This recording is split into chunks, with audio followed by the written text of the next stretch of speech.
Caroline, thank you for being a member. What is on your mind? Hi, Charlie. Yeah, I was curious about your thoughts on IVF. I know it's something that the Trump administration has, made a priority, and I think that's a great thing. If you kind of do research as a Christian on that, it's difficult to find resources that are pro-life and also support IVF, but I think it's a really good option for people who struggle with infertility and are pro-family. Just wanted to see what your thoughts were on that topic. Yeah, it's a great question. So let me first start.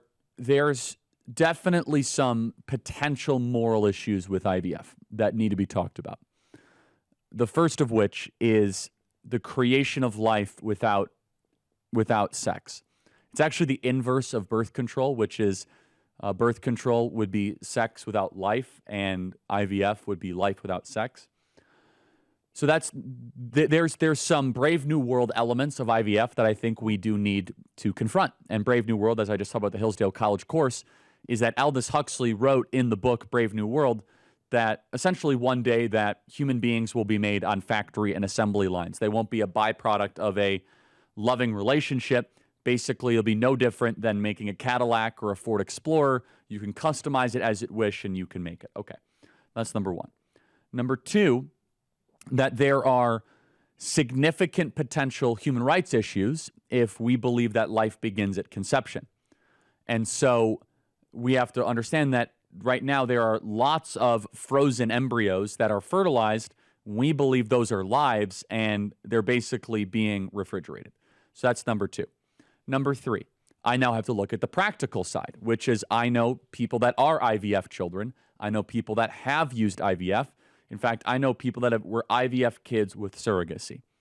There is a way to do IVF in a pro-life way, which would be one fertilized embryo at a time. That is very expensive and, quite honestly, a low likelihood of actually working. So it's a very difficult issue because we need strong nuclear families in this country, and strong nuclear families are a bulwark against Marxism. And these are largely young couples who love children. While I think it should be allowed to continue in a legal way, I would definitely limit it to try to protect all the human rights aspects. But I think we also must have a robust discussion about,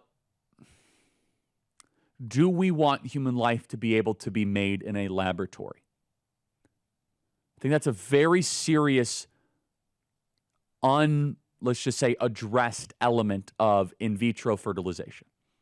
Do we want to get to a place where human life can be made simply and solely in a laboratory? I'm not so sure about that. It is by no means a criticism of people that have used IVF or even people that are benefiting from IVF. I will say, taking a step back, that going through infertility can be one of the hardest things that people have had to go through. It is incredibly heart aching and heartbreaking. It can go through multiple different iterations of, quite honestly, the closest thing to agonizing torture that good, loving couples have to go through, to be perfectly honest.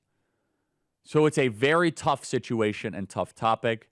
I tend to lean towards seeing that 90% of the time, people that use IVF are incredibly well-intentioned and want to welcome life. And that is the other more difficult aspect, which it is in some ways the exact moral intent opposite of abortion, where abortion are people that go into a clinic to eliminate life, whereas IVF, people go into a clinic to try to welcome life.